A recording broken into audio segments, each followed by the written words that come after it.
Hey everyone, welcome back to Land Investing Online. Come unlock your potential freedom through land investing. Here at Land Investing Online, we teach students how to profitably buy and sell vacant land. This is the simplest, least competitive, and most profitable sector of real estate. To learn more, visit landinvestingonline.com. We even have a free Discord with tons of successful investors, including Ron and myself. Come learn from the best. Please subscribe this video, Apple Podcast, YouTube, Spotify, whatever you guys are listening on. It drives this business forward and it means a lot to Ron and I. As always, guys, I'm Daniel Apke, joined again by my brother and business partner, Ron Apke. Welcome back, Ron. Hey, Dan, good to be here. Today's topic, we're going to talk about how to market a real estate listing in a recession, how to market and sell your properties fast. That's the whole goal of this podcast. But before we do that, let's go over a question from one of our members. Question is, do you keep track of your return mailers and your do not contact me again request? So, Ron, talk about this from someone who wouldn't know ideally necessarily what we do. So they're asking about the return mailers we get as a business and the people who call or send us a message saying, do not contact me again. Yeah, so we send out mass mail to acquire land under market value. Naturally, when you send as much mail as we do, or really if you send a few thousand even a month, you're going to get some returned mail, some bad addresses back. And you're also going to get some people that say, do not contact me again. This is ridiculous. Do not contact me again. And the question here, Dan, is do we track these numbers? Like, do we track who we're getting return mail from? Do we track who's saying, do not contact me again?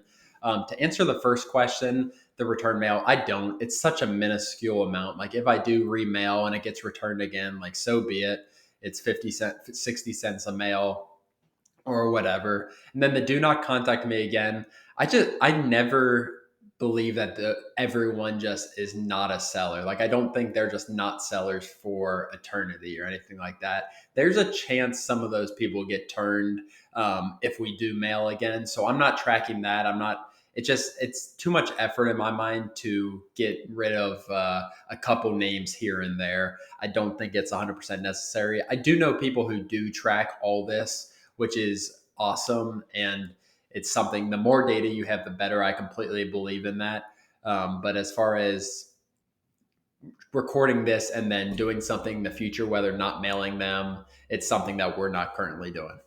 Yeah, it's pretty much it's too much work for the little amount of savings.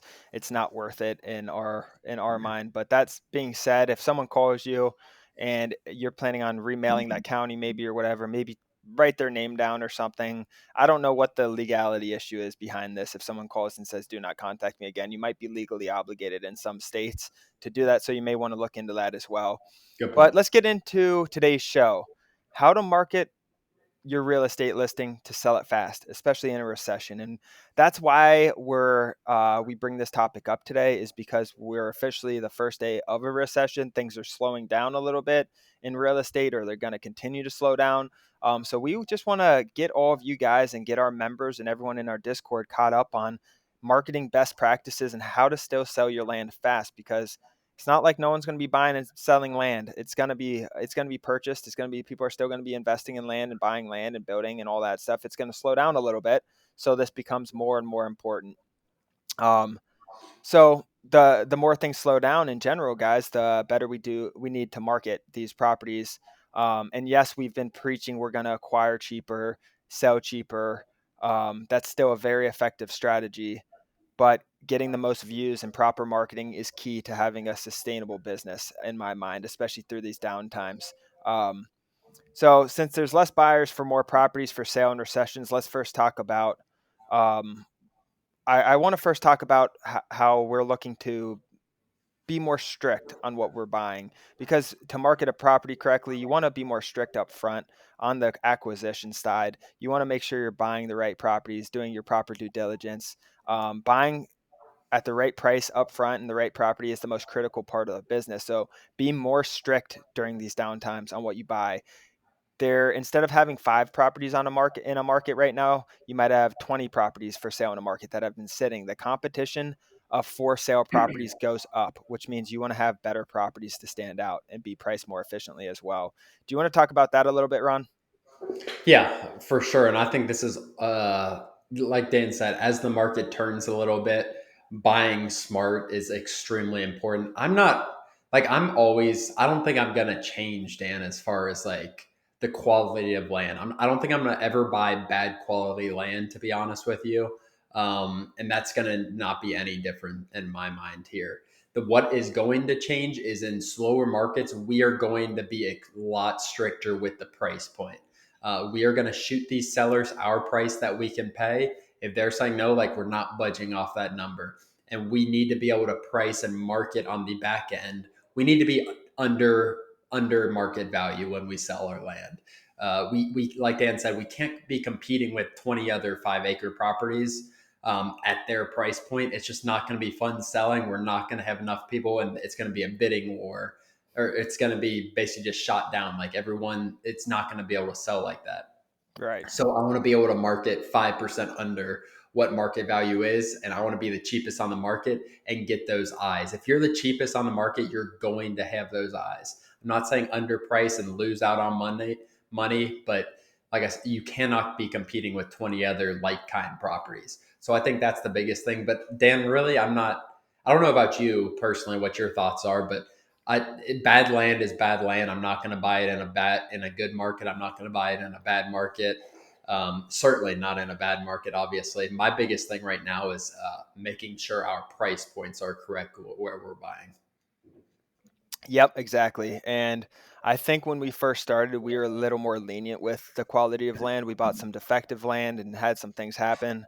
And we bought them a little cheaper because of that. But as we've gone on, we really value good, solid land, and we're going to continue to focus on that. So now we talked about buying up front. So you acquired the property, you have it purchased in your name. Let's talk about actually specific marketing and things we're doing to actually sell the properties and get eyes on it. Um, I think where do you want to start with this, Ron? I really wanted to talk about the drone pictures first because that's still on the acquisition side. While we're talking about that, in order to buy good land, you need to do proper due diligence on that, and you need to get drone pictures and understand what's going on in the land. And let's talk about that, Ron. Talk about drone, how we use them, when do we use them, all that.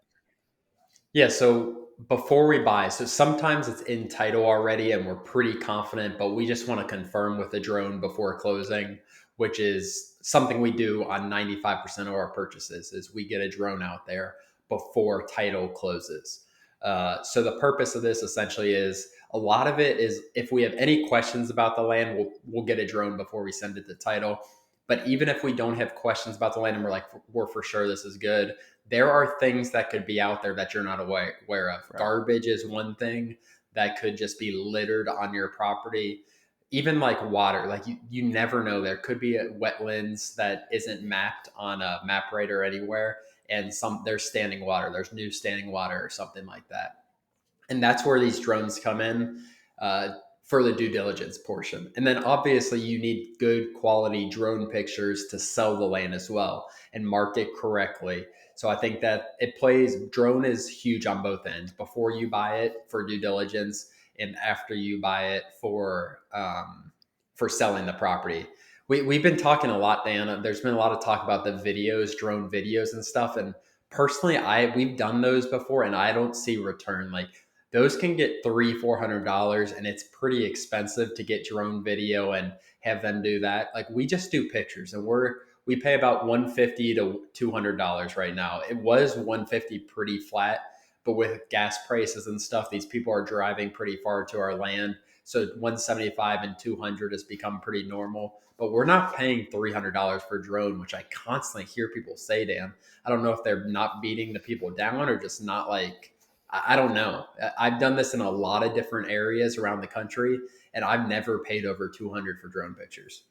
So we're not getting the videos. If you guys are marketing on TikTok or YouTube or things like that, maybe you want to, if that's a big part of your marketing and you have a big audience, um, you're going to need the drone videos, obviously. But if you're just buying and selling like we're doing and marketing and the way we kind of teach, which I'm not against YouTube or TikTok or any of those methods. I think they're super, super effective with land, especially TikTok. I feel like is really crazy right now with that stuff. Hmm. I'm But not I feel against like it. Dan, I feel like you can still do like you do on TikTok with like talking about our properties. Like I feel like you could be talking on a TikTok and talking over pictures or something You like could. that. Like I don't know if a video is 100% necessary, even if you're doing TikTok, maybe YouTube, but I don't know. I Yeah, think you you can can get like creative with it. explaining the property is very valuable to buyers. Yeah, if you're newer too and you're just doing, don't get the videos. Talk them down to 150 to $200, like Ron said, and get that done. But now we have the pictures. We reviewed them. It's good land. We bought it. Now let's actually talk about best practices for marketing correctly. So we have the property, we have the pictures. The next thing I want to talk about, Ron, which a lot of people do not do, and it frustrates, and it also limits your buyers, is you need to have all the information on your guys' sales page on your listings. You want to have as much information on that as possible, or else you're just going to get more and more calls, and it's just going to string the process out. Exactly. That's a good point. And going to, so right now in our process, what we're talking about, guys, we're transitioning. You just bought the property. And one of the most important things, especially when we're in a worse market, you want to you want your money out as short as possible, essentially. You need to have that on the market the same day you buy the property, maybe the day after or something like that. It cannot be a week or 2 weeks. This is one of my biggest pet peeves, especially when we're funding deals, Daniel, and I don't see the property on the market within 2 weeks or something. That's when I start to kind of show some frustration because it should be on the market the day after, whether they're using a realtor or whatever. Like that needs to be all lined up, and that's going to create the shortest amount of time for your money being out. So that's a huge point, Dan, that I wanted to bring up before we move forward. Yeah, no, that's a really good point because we talk about time on market. That's a number we're constantly talking about in this business model. And if your property, if you own it and it's not listed, that's wasted days on market. That's just wasted time. That things aren't Mhm. moving. Your money's out or your funder's out. And if you are using a realtor, they're not going to most of the time have it posted the day you buy it. From the most part, you can work that out with them, but that's a little harder to manage. They take a little bit longer. It's not their property, obviously, so they don't care as much. But so we have professional good pictures now. We have all the information on the listing. We have it looking good. We have the pictures up and all the information. Now let's talk about where we want to list it, Ron. And we talked about YouTube and TikTok a little bit. Those aren't our primary guys. That's something more advanced if you guys are messing around with. Ron and I focus on different areas of marketing. Ron, do you want to talk about those and then also talk about the new module that we just released as well? Yeah. So let's talk about it in terms of you selling your own property, not using a realtor. So you want what I constantly talk about is getting it in front of as many eyes as possible. Not every single person who sees your posting is going to be interested in buying land. That's fine. You need to be on Facebook. And that's what I just recorded, a Facebook module on how to post on Facebook, how to get the most eyes there. And that's something that is extremely important. So what I do on Facebook, I post in Marketplace, and I also will post in groups. So I'll join a bunch of Facebook groups around that city, around that county, and that's going to get me a bunch of eyes there. We post on the land.com network. This Facebook is free, which I talked about in that module. Like, do not post on Facebook. It's a free spot. The land.com network is not free, but you get extremely qualified buyers. We've had a lot of talk in Discord about land.com. Get it on there. That's probably the most legitimate buyer I think you get, Dan. And then the MLS as well. So posting on a flat rate MLS, just broker direct MLS is one. It's a little old school as far as the website, but getting on those three things is minimum, Dan. There's a lot of other places you can post, but you're going to get a ton of eyes there if you post in flat rate MLS, which is going to get you on the MLS, land.com, and Facebook. Those are where we sell 95% of our properties. Talk about the MLS. People might not know what that is, Ron. Do you want to talk about where that goes for people are probably like, you guys are crazy not to post on Zillow and those people listening, I just hear them talking to themselves in their head right now. Tell them what MLS, that flat rate broker that you're talking about Yeah, does. so essentially what it does is I pay a flat fee of whatever, $100, $150, and that is going to post it everywhere. It's going to get on that local MLS. Let's say I'm posting outside of Charlotte, North Carolina. It's going to post on the greater Charlotte MLS, and then it's going to also automatically link to Zillow, Redfin, Realtor.com, Trulia, whatever, all of those sites, 100 plus sites. So you're going to be able to see that property. Buyers are going to be able to see that property everywhere, not just on the MLS. And that's when you're going to start getting realtors that call you. Like realtors really don't get involved much as far as representing clients until they see something on the MLS. Like I don't have a lot of realtors reaching out to us, Dan, on land.com or on Facebook, sometimes on Facebook. Um, but once you post on the MLS, you're going to get realtors who are representing clients who are interested in land, and you'll sell a lot of properties like that. You're not being represented by anyone. They just post on the MLS for that flat $100 or $150. Yeah, good point. And we've had tons and tons of realtors calling us lately asking how much is my commission? I have a buyer for you, all that stuff, because they're Mhm. incentivized to bring someone to you, and they do a lot of the upfront work for you. They look at their contracts to make sure everything's good. Like they will do a lot of the title work too, because they want to get paid. Yep. It really brings. I mean, obviously you pay them a small commission. What are we paying them, Ron, commission wise? So I usually do. So when you post on a flat rate broker, they're going to ask you like, what is the buyer's commission? If a buyer broker comes in, if they don't come in, you don't have to pay any commission.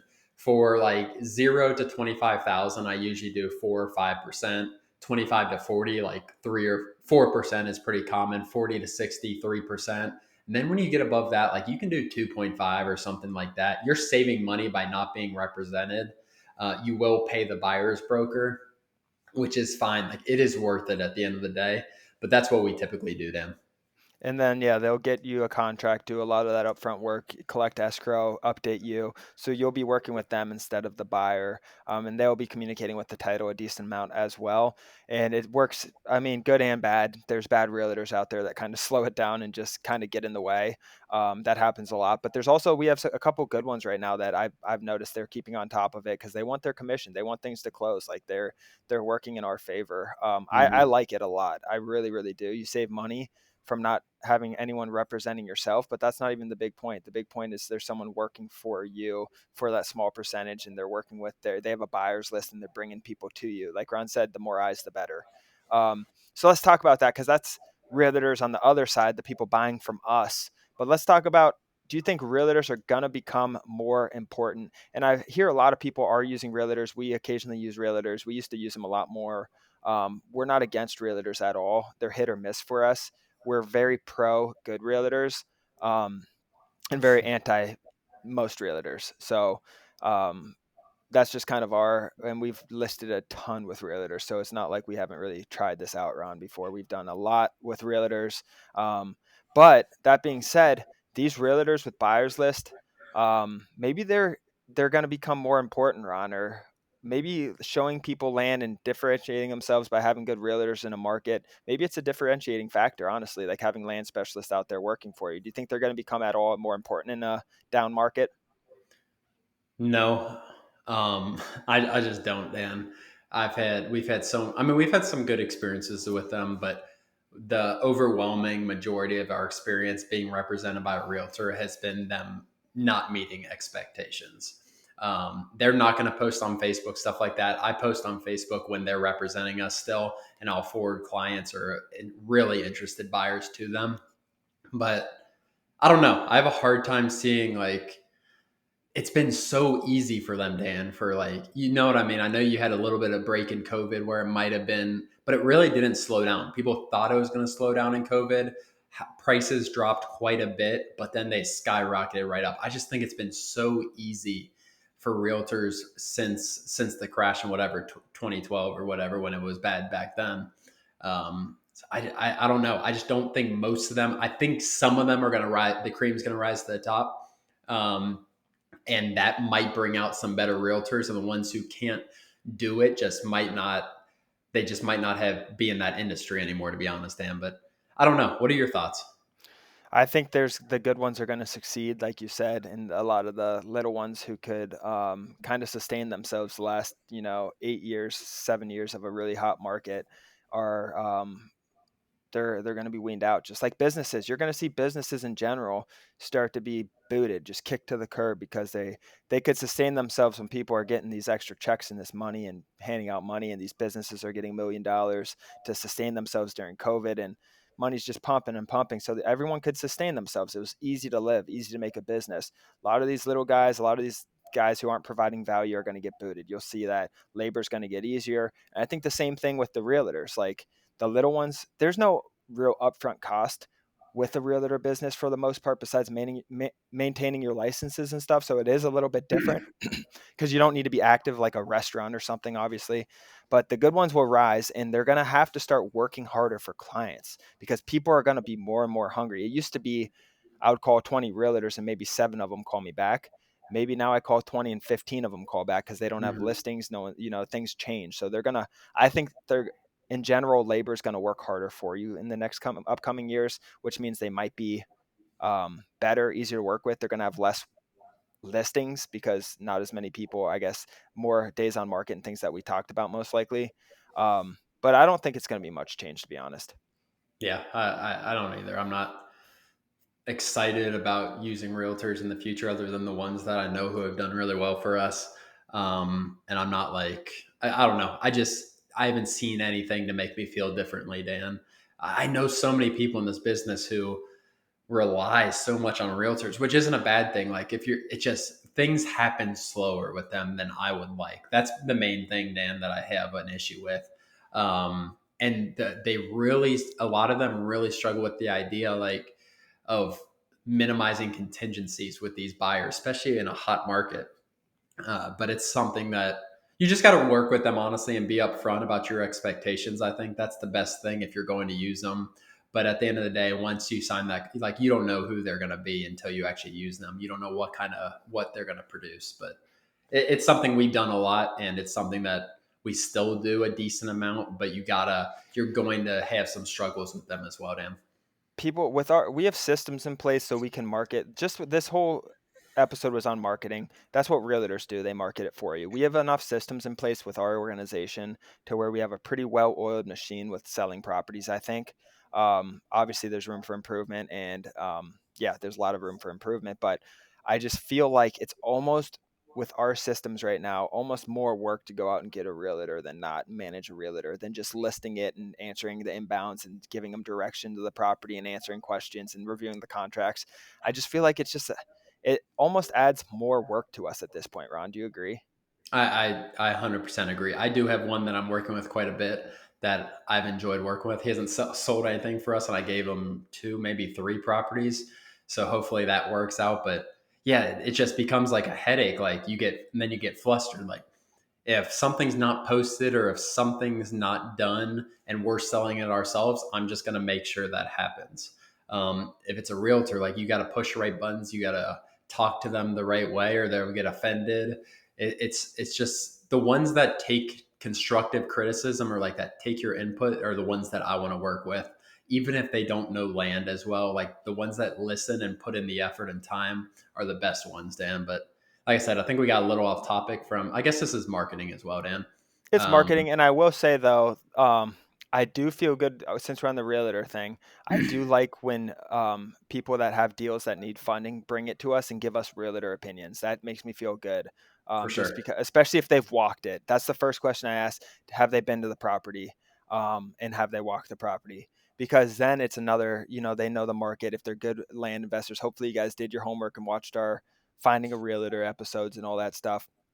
But it's just another security thing. So if you are looking for deal funding and you have a good broker or realtor, that's excellent. I loved it. I love to see that. Absolutely. Yeah.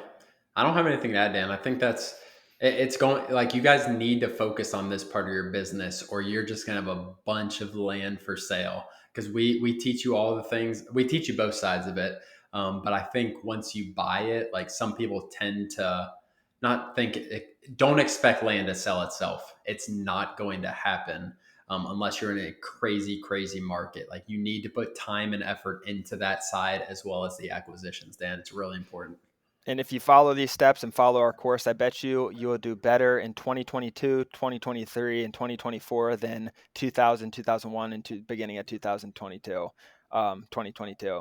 Just because acquisitions, like Ron said, are going to get easier. We're going to be buying cheaper. We're going to market the hell out of these properties. Yeah, I might spend a little bit more on drone shots and marketing on the MLS and $150 here and there to get it up, posted properly. But we're going to turn these properties. We're going to buy at 25, 30%, and we're going to be selling these things at 80%, and you'll be more successful in these times, I guarantee it, than you were in the hot market of the last few years. That's all, guys. Thank you so much for joining. Hope you guys got something out of this. If you did, please like and subscribe our Spotify, YouTube, Apple Podcasts, whatever you guys are listening on. It drives this business forward. Don't forget, visit landinvestingonline.com. Join our free Discord where Ron and I are involved. Click the Start Here page on our website. Go through that step. First step's join the Discord. Second step's listen to some content. And then when you're interested to set a meeting with Ron and I, free 15-minute consultation, and you're looking to get into it, you have some questions, free 15-minute consultation with Ron and I, and we'll answer any of the questions you have. As always, guys, thank you for joining, and we'll see you next episode. Thanks, guys.